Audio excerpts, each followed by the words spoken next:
क्या आप एक ऐसी दुनिया की कल्पना कर सकते हैं जहां गरीब इंसानों को अपनी और अपने बच्चों की जान बचाने के लिए एक जानलेवा खेल में उतरना पड़ता है?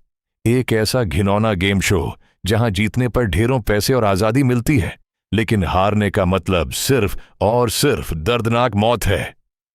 आज हम आपको लेकर चल रहे हैं 2025 की सबसे तगड़ी sci-fi thriller movie at Running Man की उस खौफनाक दुनिया में जहां पूरी इंसानियत लाचारी और भुखमरी की जंजीरों में जकड़ी हुई है। तो अपने दिल थाम लीजिए, क्योंकि आज की ये कहानी आपको अपनी सीट से हटने नहीं देगी। कहानी की शुरुआत होती है साल 2025 के एक बहुत ही दर्दनाक और उदास मुद्दे से। पूरी दुनिया की अर्थव्यवस्था पूरी तरह तबाह हो चुकी है। महंगाई, बेरोजगारी और भुखमरी ने आम जनता की कमर तो ड दी है। इस खोखले समाज पर एक खौफनाक नेटवर्क का कब्जा है, द फ्री नेटवर्क। ये मीडिया जायंट देश की बेबस जनता को सच छुपाने के लिए और उन्हें बहलाए रखने के लिए 24 घंटे खून खराबे से भरे रियलिटी शोज दिखाता है। और इस नेटवर्क का सबसे टीआरपी पसंद, सबसे क्रूर और सबसे पॉपुलर शो है द रनिंग मैन। इस शो के नियम इतने खौफनाक हैं कि सुनकर ही रोंगटे खड़े हो जाए। इस गेम में चुने गए इंसान को, जिसे रनर कहा जाता है, पूरे देश के सामने एक खुला शिकार बना दिया जाता है। रनर को 30 दिनों तक पूरे देश में नेटवर्क के पेशेवर शिकारियों, हंटर्स और देश की आम जनता से छुपकर जिंदा रहना होता है। अगर रनर 30 दिनों तक अपनी सांसें बचा पाता है तो उसे अरबों डॉलर का इनाम मिलता है। लेकिन सच तो यह है कि आज तक कोई भी इंसान इस शो में 30 दिन तो क्या, कुछ हफ्ते भी जिंदा नहीं बच पाया है। अब हमारी मुलाकात होती है इस कहानी के मेन हीरो बेन रिचर्ड्स से। बेन कोई अपराधी या गुंडा नहीं है, बल्कि एक बेहद सच्चा, मजबूत और अपनी फैमिली से बेइंतहा प्यार करने वाला आम इंसान है। बेन अपनी पत्नी शीला और अपनी मासूम सी छोटी बेटी के साथ एक बदहाल इलाके में रहता है।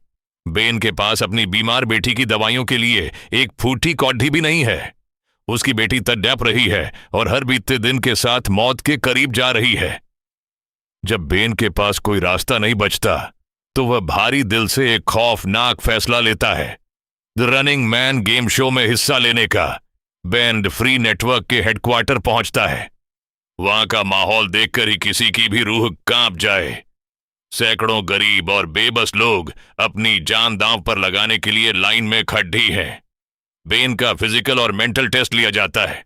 बेन की शारीरिक ताकत, उसका गुस्सा और उसकी कभी ना हार मानने वाली जिद देखकर शो का खतरनाक प्रोड्यूसर डैन किलियन दंग रह जाता है।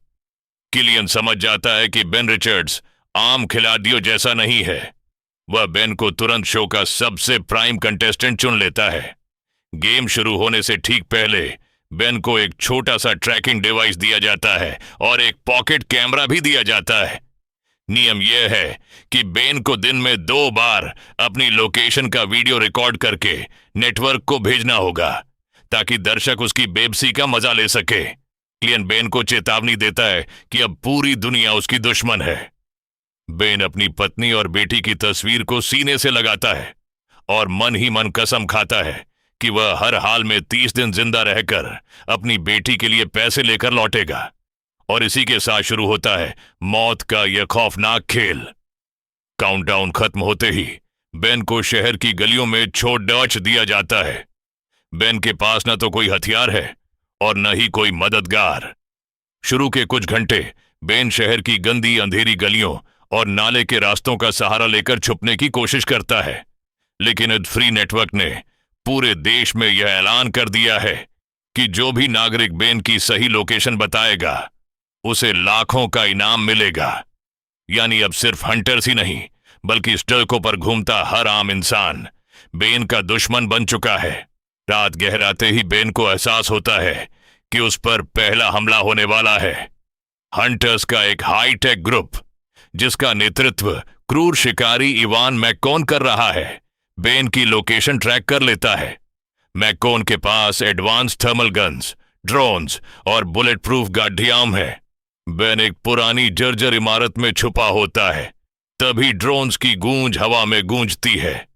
बेन अपनी तेजी का इस्तेमाल करते हुए ड्रोन्स को चकमा देता है, लेकिन मैकॉन की गोलियां दीवार को चीरती हुई बेन के बिल्कुल पास से गुजरती है।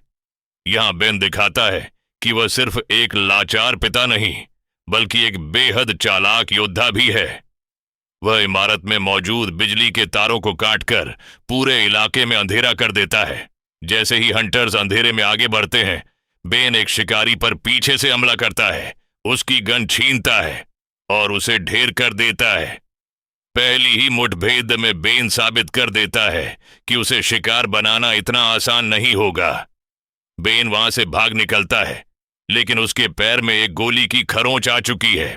अगले दिन दर्द से टड्डा बेन एक पुराने अंडरग्राउंड ट्रेन स्टेशन पर पहुंचता है। बेन को अपनी बेटी की दवाइयों के लिए दिन में 2 बार वीडियो क्लिप भेजनी ही होती है।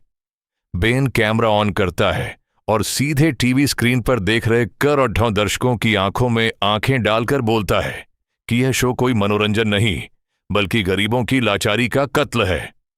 बेन की यह निडरता देखकर नेटवर्क के प्रोड्यूसर किलियन का खून खौल उठता है, लेकिन देश की आम जनता के दिल में बेन के लिए एक नई उम्मीद जागने लगती है।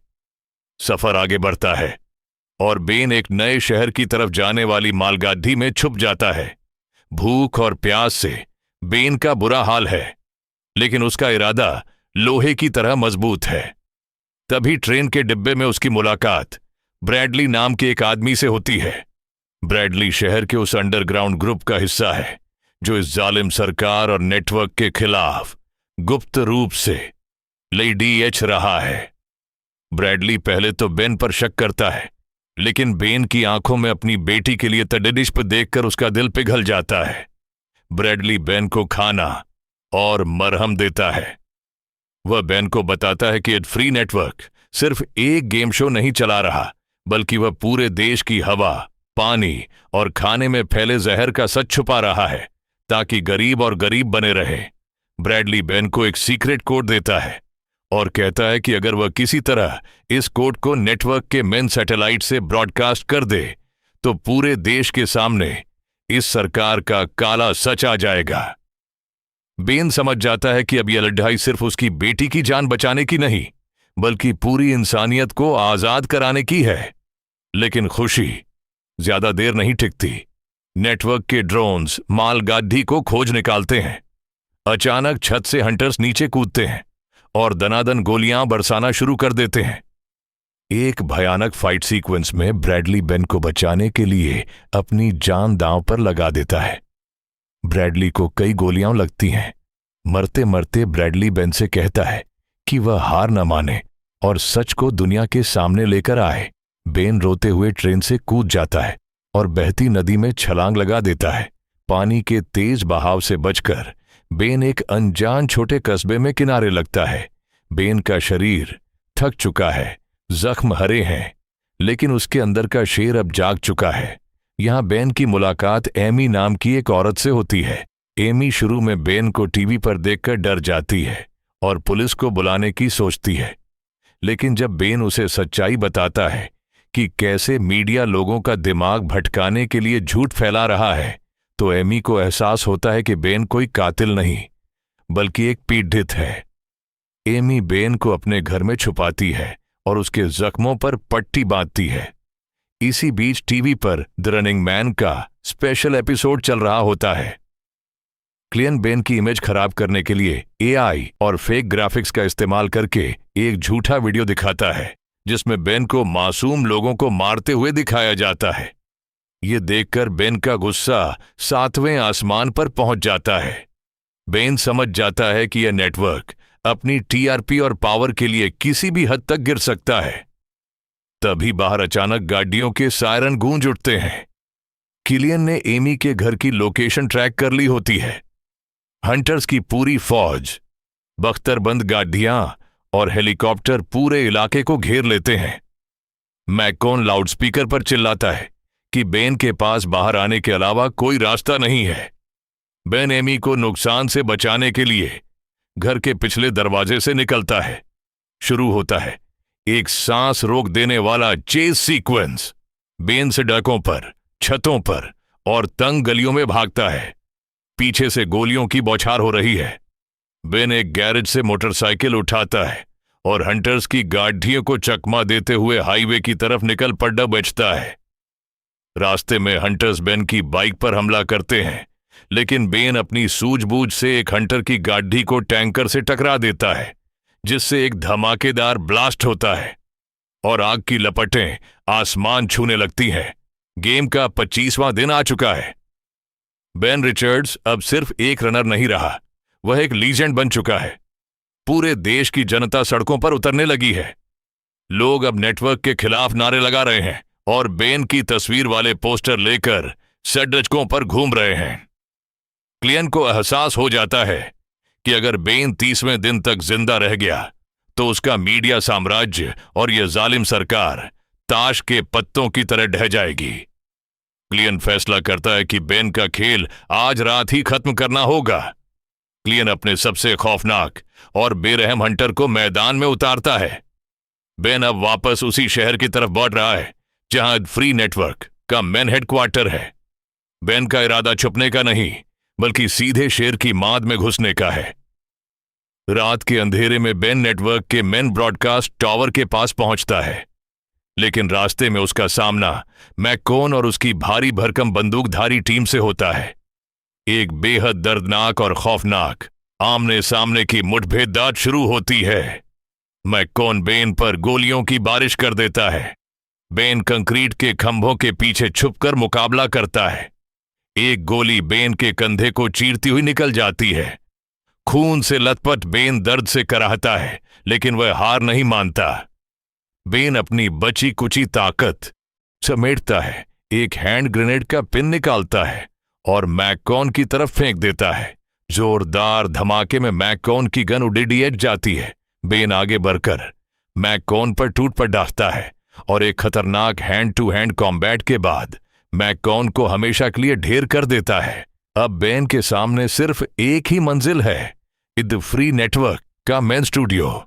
बेन खून से सने कपड़ों में हाथ में गन ली सीधे लाइव ऑन एयर स्टूडियो का दरवाजा तोड़ देकर अंदर घुसता है। पूरे देश में टीवी स्क्रीन पर जो दृश्य दिखता है उसे देखकर करोड़ों दर्शकों की सांसें थम जाती हैं। डैन किलियन अपने स्टेज पर खड़ा होता है। उसके चेहरे पर अब घबराहट और खौफ साफ देखा जा सकता है। किलियन कांपते हाथों से बेन को रोकने की कोशिश करता है और कैमरे के सामने अपनी मीठी बातों से बेन को लालच देने लगता है। किलियन कहता है, बेन, तुम जीत गए। तुम इतिहास के सबसे महान रनर हो। मेरे साथ हाथ मिला लो, मैं तुम्हें इस देश का सबसे अमीर और ताकतवर इंसान बना दूंगा। लेकिन बेन के चेहरे पर सिर्फ नफरत और सच्चाई की चमक होती है। बेन ठंडे लहजे में कहता है, मुझे तुम्हारा पैसा नहीं चाहिए, मुझे अपनी बेटी की सांसें और इस देश की आजादी चाहिए।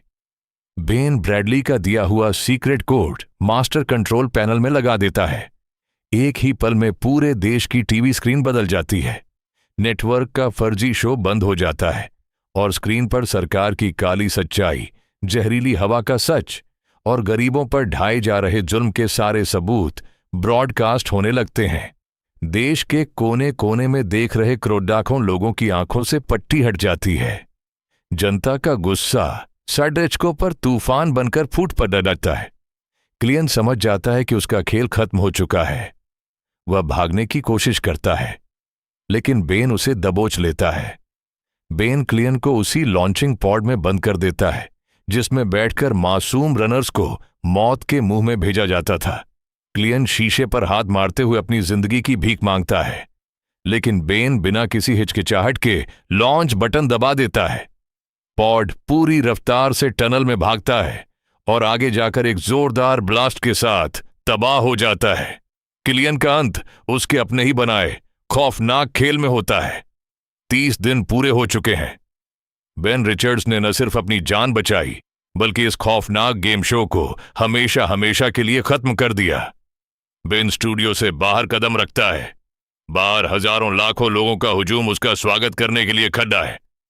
बेन अपनी पत्नी और अपनी छोटी बेटी को गले लगाता है, जो अब इलाज के बाद पूरी तरह ठीक हो चुकी है। सूरज की नई किरणें एक आजाद और सच से भरी नई दुनिया की शुरुआत करती है।